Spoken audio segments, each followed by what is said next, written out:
When looking at ancient sites and monuments around the globe, it is hard for one not to feel astounded by the level of sophistication and astronomical precision present within the ancient architecture.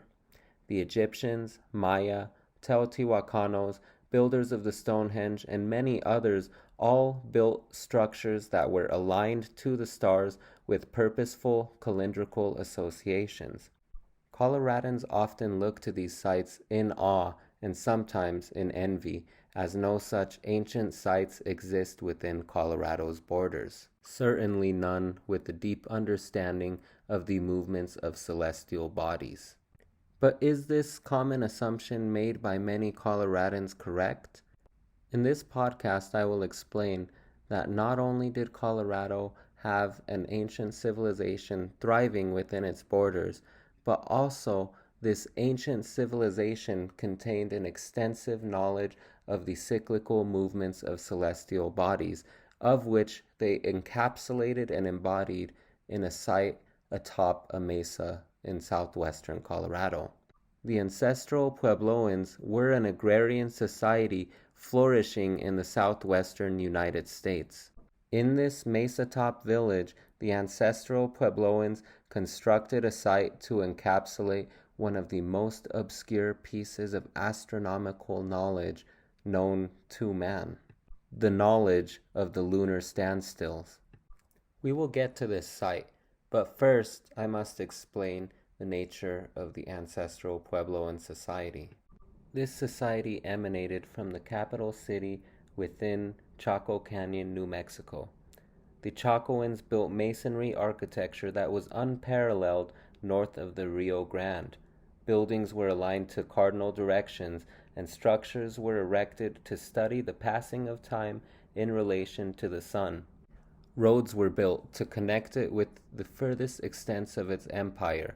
Different settlements provided the capital with resources of which to trade internationally. The first settlement to captivate the imagination of the American public was Mesa Verde in southwestern Colorado.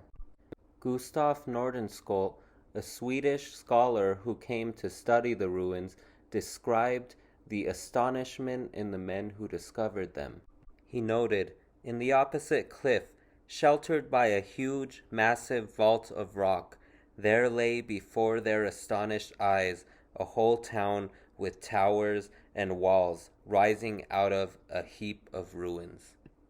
This captivation, though, has seemingly died out, as many within Colorado do not understand the significance of these sites. Colorado has thousands of archaeological sites related to the ancestral Puebloans, but Chimney Rock is perhaps one of the most stunning. The resource of Chimney Rock was a resource so precious that it could not be traded away. This was the knowledge of the movements of the stars and the moon. When thinking about the astronomical knowledge the ancestral Puebloan people had, many think to the sun dagger in Chaco Canyon. This construction of sandstone slabs leaning against the canyon with a petroglyph spiral underneath it astounds many people. Astronomical events such as the summer solstice are foretold by this structure. The shadows of the stones lined up against the wall of the canyon create a dagger of sunlight that pierces through the petroglyph spiral. While this is indeed impressive, many still do not know about the incredible astronomical occurrences at Chimney Rock in Colorado. Like Chaco Canyon, many astronomical alignments were built into the structures within Chimney Rock. Chimney Rock resides at the very top of a mesa with two stone spires dominating the skyline ahead of it. These natural geological features were utilized by the ancestral Puebloans in their astronomical pursuits. Calendars were constructed using the distant peaks of the San Juan Mountains as markers. Alignments were built into the Chacoan Great House atop the mesa. These were made to equinoxes, solstices, and astronomical events like the Crab Nebula supernova, which was visible to the ancestral Puebloans just years before the Great House's construction. But most notably of all, and likely what originally attracted the Chacoans of the capital city to migrate to and construct a site at Chimney Rock, was the encapsulation of the northern lunar standstill. The twin spires made by the natural geological formation of Chimney Rock likely had ceremonial significance to the ancestral Puebloans. There was a legend of ancient twin gods of war, something which the spires could have represented or symbolized. But the connection to the moon is the most striking of all. The moon's cycle is much longer than the cycle of the sun, which also makes it very hard to detect. Most ancient societies on Earth never got wind of such a phenomenon, but the ancient ancestral Puebloans, likely thanks to the twin spires at Chimney Rock, were able to grasp knowledge of this. When the moon rises to the northmost position of its cycle in its lunar standstill, from the position of the great house atop the mesa, the moon will rise between the two rock spires. This phenomenon only occurs every 18.6 years, making it an extremely rare and significant astronomical event. We can be assured that this event was incredibly important to the ancestral Puebloan people, thanks to clues left by the archaeology itself. We can see that the periods of construction of the Chacoan Great House atop the mesa coincided almost exactly with the dates of lunar standstills. We also can see a shift in the style of architecture and construction that was present within the area. Lower down on the mesa, the construction is of a more crude sort. The masonry is less precise, and the buildings are more meager than the grand construction that was built atop the mesa. This prime real estate of a very thin ledge of land at the edge of the mesa was extremely important to the capital city. The view of the spires from this position was unmatched, and almost supernaturally, its positioning was perfect to observe the moon passing between the spires.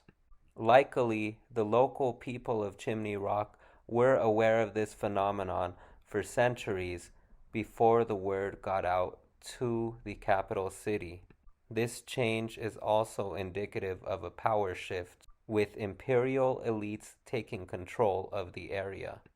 Due to the lack of a writing system, it is unclear to us exactly how this power shift took place, but we can imagine a tumultuous time in which capital elites took over a local area. It is inferred that this group of elites was led by a group of astronomical priests who resided over the whole empire. Fire signals were constructed to directly connect the people of Chimney Rock to the capital of Chaco Canyon, many miles away. These signals were likely made to communicate astronomical occurrences back to the capital city. So why don't Coloradoans know about this history, and is that a problem? Given that Colorado has such a wealth of extraordinary ancient history that most people do not know about, I believe that many of the most incredible facts about this society have yet to be discovered. With renewed interest into these sites comes new funding and new opportunities and brainpower to explore what truly happened here. With this knowledge of history, we can also examine our own existence within the landscape that is Colorado. The ancestral Puebloans dealt with such adversities that we also face today: climate change, environmental degradation, tensions amongst neighboring peoples, and many more issues occurred with them. They learned how to farm in a drought-prone, semi-arid land with no irrigation. We can learn a lot from the ancestral Puebloans about how to live in this high-altitude environment. We can learn from their triumphs, and we can also learn from their struggles and tragedies. If nothing else, we can at least learn from their knowledge of astronomy that they were not a primitive society. In fact, they were far from it. They had advanced knowledge and education about the world around them through keen observation of their environment. This fact should not be lost on us, as we can use it to live in the land we call Colorado today.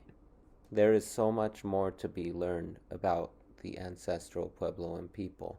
This podcast today and the research I have done has barely scratched the surface, so I encourage you all to do your own exploration of this society and perhaps societies around where you are living and listening to me today.